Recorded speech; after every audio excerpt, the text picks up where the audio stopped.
All right, we are doing a bit more analysis of A Day in the Life by the Beatles from 1967. And in this video, we're going to focus on melody. So I thought I would start off by looking at the lyrics because that's an important part of the melody. So first off, let's have a look at some rhyming structure in here. We've got, this is a verse, probably verse, verse, verse, chorus, bridge, bridge 2. Something like that. And we have a rhyming couplet at the end of each verse. So rhyme like that. And the parts before that don't really rhyme, so I'm just going to leave them out for now.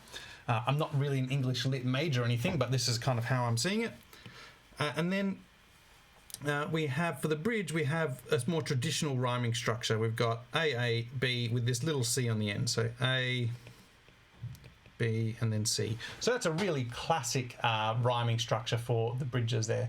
And it's quite important because the way the melody combines with those rhyming structure gives you sort of forward momentum or balance or not balance, depending on how you set it all up, which we'll get into later on.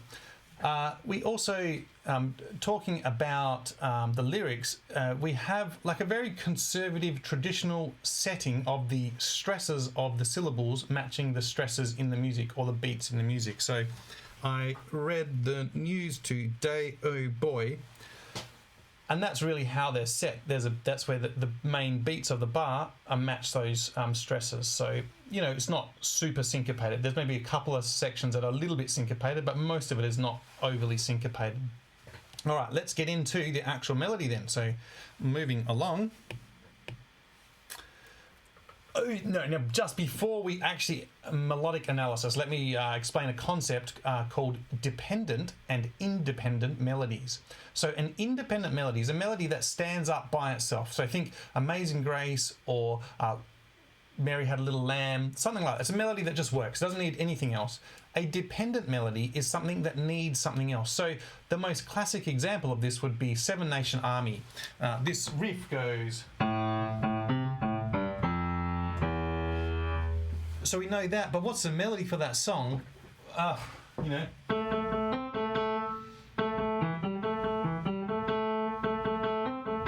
I mean, it's barely a melody, right? But it all works. It's very famous. It's a famous song, famous tune.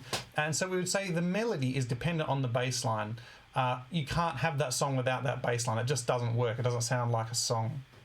If I just played you the melody, you wouldn't even recognize it, probably. So I think it's worth just thinking that a lot of contemporary songs and a little bit of this song have dependent melodies. So this melody is dependent on the descending bass line. It's dependent on the actual bass line, which is quite busy to fill out sort of things. There are spaces in the melody that need to be filled in. If you're singing some sort of traditional hymn, you don't get spaces and waiting time. So it's worth the thinking that there is a dependent melody sort of in this song. And another thing is that perhaps in contemporary music, we don't really have true motifs when we're singing verses. We perhaps have a key note. So there's a note that the melody sort of floats around near, and you follow the lyric and the meaning of the lyric with that note. You don't get, a Beethoven motif as such. You kind of do, you kind of don't. So it's just worth thinking about. So talking about key notes, really the third of the chord here is, I would say, the key note. We get it a few times. We get it here, here, and then we get it later on a few times. So the third of the chord is probably our key note, or third of the key. And then we have some phrases. So if we were to say, what is the melody of this song? The melody really is phrase 1 here and phrase 4. And the reason I say that is because it starts on the third, and then down here, or here, or here, finishes on the tonic. And that makes the phrase something like this. What key are we in? So that's our first part of the phrase, and then we answer that with the resolution. And what we have, though, is a delayed resolution throughout this. So rather than resolving it here in phrase 2, what we get is a third on the end of this. So that phrase, which should end on the tonic, ends on a third. We're expecting the tonic, but we get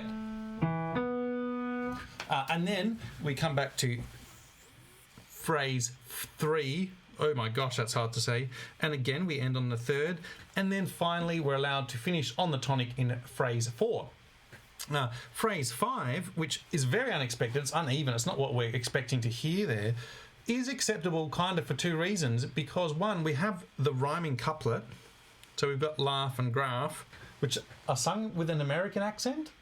Anyway, and the melodic phrase is identical. So this is, back to my blue.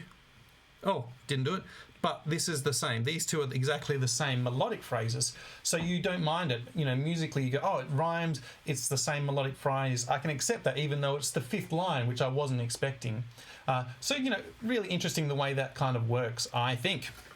Just maybe before I move on, I would also say with the lyrics, you get a real consistent or obvious match to the meaning of the lyrics and the way they're sung. So perhaps Oh Boy is a good example where it's really kind of sung how you might say it, like, oh boy. You wouldn't sing it, oh boy, like, you know, going up, because that would sound like a weird question. And things like sad are done with a minor chord, which kind of makes sense. And you get that all the way through. Probably the most opposite of that would be the word laugh, which should be something happy there. But you get John Lennon singing that with a really, really interesting breathy articulation. It's worth having a listen to the way he sings that. It's really quite unique. I'm not going to show you because I can't do it. You've got to listen to the original. And then he echoes that exact same phrasing back down here again. So, you know, the meaning of the lyrics is really matching into the way the melody and lyrics are structured. All right, let's look at verse 2. So, verse 2, we have very similar phrases. So we've got phrase 1, and that resolves in phrase 4. We have the delayed resolution. Here's phrase 2. Here's phrase 3. And then phrase 5, we get something completely unexpected and something really unusual. We get the 16th notes with semitones, and then going up to the tonic. So we get a nice resolution of the tonic up here, which is the first, but we get this...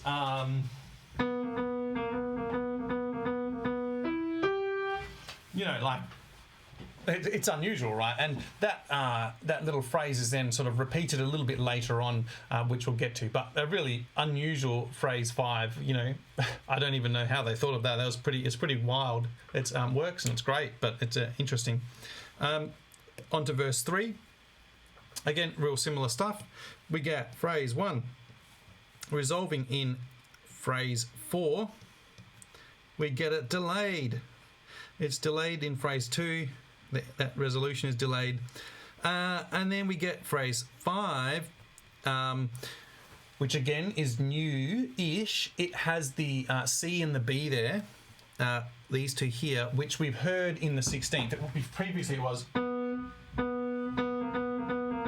But now we go... So we end up on the tonic like we did last time. So the phrase is similar to verse 2, up on the tonic again. And then we get the chorus. And I've said before that I only know this is a chorus because the Beatles interviews say this is the chorus. And I guess it doesn't match anything else. And so what we get here, I don't really know how to analyse it other than to say a few things that it's for the first time we don't get one syllable per note. We get, you know, that's stretched out. The syllable is stretched out. I mean, it's almost a melisma, but it's not really a melisma. It's almost a trill, it's not really a trill. It's almost vibrato, it's not really vibrato. It's something. And it was echoed before, you know, before we had this. And now we've got...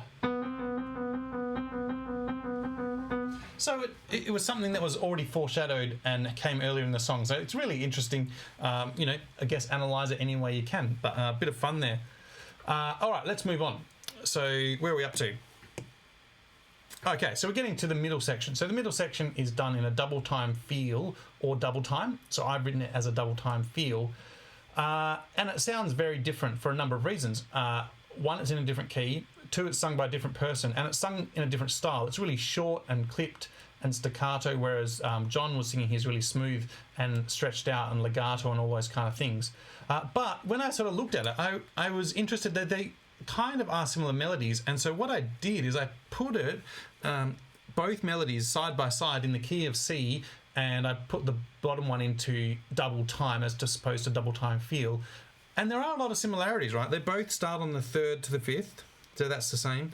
They both end on the tonic, and they both end in a very similar place. And there's just a slight change in rhythm. So, yeah, I don't know what to make of that, but it's probably why it works. They're similar, really similar melodies, but different enough to be a bridge or a middle section, I guess. Looking at this middle section, let's go on to the actual middle section. I kind of see one phrase going from here to here, ending on a sort of strange note, and then the second phrase really going from there to there, ending on a similar thing. There's probably a couple of ways you could do that. What I think is more interesting is the contrast between that part and this part. You have up here really short section, and then down here you have this really long section. And they both have sort of this keynote, I guess, of the 3rd. You've got the 3rd again here. You've got the 3rd coming all the way through here. There they are again. And you have, a big contrast in even the production styles there. One's got delay and reverb in it, and one is really, short without many effects on it. So, yeah, that's how I would look at that middle section. All right, and that's most of the melody for the song. We go into verse 4, which is similar to what we've already done, very similar to verse 3. So we're going to move on and have a look at some questions, I think. Yes, so classic question here is write the scale degrees for this melody, because that's a good way to analyze melodies, I guess. So how would we do that? We've got to work out a key. So we've got to look at this and we've got to say it's in either G or E minor. So we happen to know that this is in G major. From that excerpt, could you work out what key it's in? Probably not. It might be hard. So anyway, I'm going to do G major. And then this is all very easy. You would be able to do this, I'm sure. The only thing that often tricks people is something like that. The E there being below the G, and some people count backwards and all that kind of stuff. But a general rule in music theory is that you always count up. I can't think of anything where you count down. You always count up things. So, if you're doing tones and semitones, you do it going up. If you do intervals, you do it going up. All that kind of stuff. So you've got to find yourself a G way down here somewhere, down there, and then count your way up. So that's how I would do that. Write a brief description of the melody. Another good question. Probably a longer answer. Sometimes you get that in a longer answer. And I would say with definitions, you want to write what it's a part of and what are its parts. So the melody is a part of the form, so we would have to say something along the lines of the melody has got a verse, a chorus, and a middle bridge. That's what it's part of. And then what are its parts? Its parts are phrases, intervals, scales, scale degrees, all that kind of stuff. So we might say all the melodies have 5 phrases. They are all from the major scale. We might say something like that. They all start on the 3rd as a keynote. Most of them, they most resolve to the tonic. Eventually. You write it down as full sentences, not the silly way I'm doing it there. So that would be how I would be trying to describe the melody.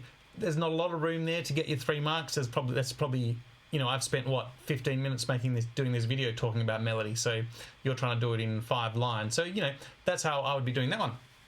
Okay, and then the last one here is talking about the tone and articulation of the melody. And just a little red herring to try and throw you off a little bit.